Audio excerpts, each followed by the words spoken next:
আমাদের ফ্যামিলি যেটার মধ্যে দিয়ে গেছে, দলের তরফ থেকে অন্তত পাশে দাঁড়ানো বা অন্তত একটা কোথাও প্রেস কনফারেন্স করা বা বাবাকে অন্তত একটা ফোন করা, এইটুকু বাবা বোধহয় এক্সপেক্ট করে।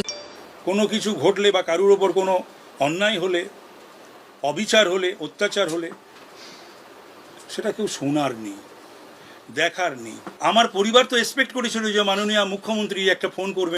নমস্কার, প্রথম সকাল থেকে আমি দীপঙ্কর ঘোষ সকল দর্শক বন্ধুকে স্বাগত। অনেক দেরিতে হলেও বোধোদয় চৈতন্য যাই বলুন না কেন, প্রাক্তন বিধায়ক সম্মানীয় তাপস রায়ের কিন্তু হয়েছে। এখনো হয়তো মনে মনে অনেকের হচ্ছে, তবুও এই সিদ্ধান্ত নিতে পারছে না। এটা নিতে হবে একদিন, কারণ সত্যি কথা বলতে এইরকম একটা দুর্নীতিগ্রস্ত চোরের দলের সাথে কোনো শিক্ষিত ভদ্র রাজনৈতিক সচেতন মানুষ তার পক্ষে থাকা সম্ভব নয়। এটা আজকের বুঝে গেছেন তাপস রায়ের মতন মানুষ। আরও যত দিন যাবে হয়তো অনেকেই বুঝবেন, তার জন্য আমাদের অপেক্ষা করতে হবে। শুধুমাত্র রাজনীতির স্বার্থে নিজের চেয়ার ঠিক রাখতে এই তৃণমূল সুপ্রিমো প্রত্যেককে ব্যবহার করেছে। একের পর এক একাধিক এরকম উদাহরণ দেয়া যেতেই পারে। তাপস রায় যেটা বললেন একদম সঠিক কথা বলেছেন, যে শুধুমাত্র এই দলের সুপ্রিমো, এই সরকার তাদের পাশে থাকে, কিন্তু অসৎ মানুষের সঙ্গে থাকে, কিন্তু একজন ভালো মানুষ যখন বিপদে পড়ে বা কষ্টে থাকে তার পাশে কিন্তু থাকে না। কারণ তাপস রায়ের দিয়ে এই দল এমন কোনো সুবিধা পাবে না যে সুবিধা দিতে পারত শেখ শাহজাহান, যে সুবিধা দিতে পারত অনুব্রত মণ্ডল। মেরে ধরে মানুষকে খুন করে তারা ভোটের বাক্সে তৃণমূলের ভোট দিয়ে জয়যুক্ত করতে পারত, বিনা প্রতিদ্বন্দ্বিতা এই এলাকাগুলো জিতত। কিন্তু তাপস রায়ের কাছ থেকে তো এরকম সুবিধা তৃণমূল কোনোদিন পায়নি। তাই তাপস রায়ের বাড়িতে যখন ইডি হানা দেয়, তখন স্বাভাবিকভাবে এই নেতা নেত্রীদের কাছ থেকে বা তৃণমূল সুপ্রিমোর কাছ থেকে কোনো ফোন আসেনি। এটাই বাঞ্ছনীয়।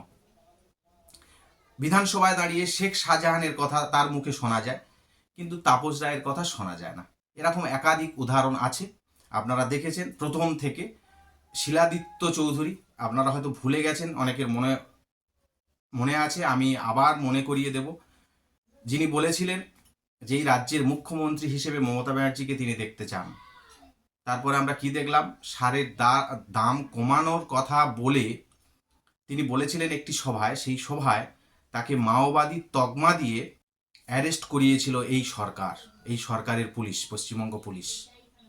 তাপস পালের ইমেজটাকে কাজে লাগিয়ে ভোটে জিতে সেই শেষ পর্যন্ত তাপস পালের পাশে না গিয়ে সুদীপ বন্দ্যোপাধ্যায়কে দেখে এসেছিল উড়িষ্যার জেলে, কিন্তু তাপস রায়ের সঙ্গে যায়নি, খোঁজ খবর নেয়নি। তার স্ত্রী, তার কন্যা সেই অভিযোগ বারবার করেছেন, আপনারা দেখেছেন সোশ্যাল মিডিয়ায়। এইরকম ধরনের কাণ্ড কারখানা, এইরকম ধরনের মানসিকতা, যাকে দিয়ে রাজনীতিতে ফয়দা হবে, যে রাজনীতিতে সাফল্য এনে দিতে পারবে, এই মাননীয়া শুধুমাত্র তাদের খোঁজ নেন।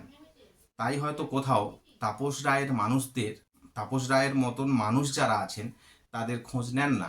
এটা খুব স্বাভাবিক, সেটা অনেক দেরিতে বুঝে গেছেন। বিপদে পড়লে কুণাল ঘোষকেও একদিন বিপদে ফেলেছিল, আজকের সেই কুণাল ঘোষকে দিয়ে যত রকমের নোংরা কাজ, নোংরা কথাবার্তা মুখপাত্র করে বসিয়ে রেখে তাকে দিয়েই কিন্তু বলাচ্ছে। কারণ কুণাল ঘোষের একটা ভয় আছে যে আবার যদি আমি এই সরকারের সঙ্গে না থাকি, তাহলে কিন্তু আমার ঘাটটি ধরে আবার জেলে ঢুকিয়ে দেবে। এটাই তৃণমূল কংগ্রেস। আর তৃণমূল কংগ্রেসের চরিত্র আস্তে আস্তে মানুষ বুঝছে। তাপস রায় দেরিতে হলেও বুঝেছে, তাকে অনেক অনেক ধন্যবাদ, অনেক অনেক শুভেচ্ছা। যারা বাকি আছেন তারা যত তাড়াতাড়ি বুঝবেন, এই রাজ্যে তিনি ভালো থাকবেন, এই রাজ্যের প্রত্যেকটি মানুষ ভালো থাকবে। যতদিন না এই তৃণমূল কংগ্রেস এই রাজ্য থেকে সরবে, এই রাজ্য থেকে সরানো যাবে এই রাজ্যের কোনো মানুষ।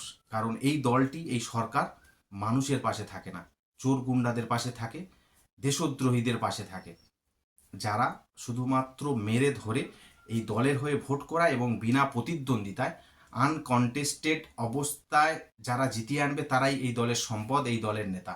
ভদ্রলোক বা শিক্ষিত সচেতন মানুষ তারা কিন্তু কেউই এই দলের নেতা নয়। এটা মাথায় রাখবেন।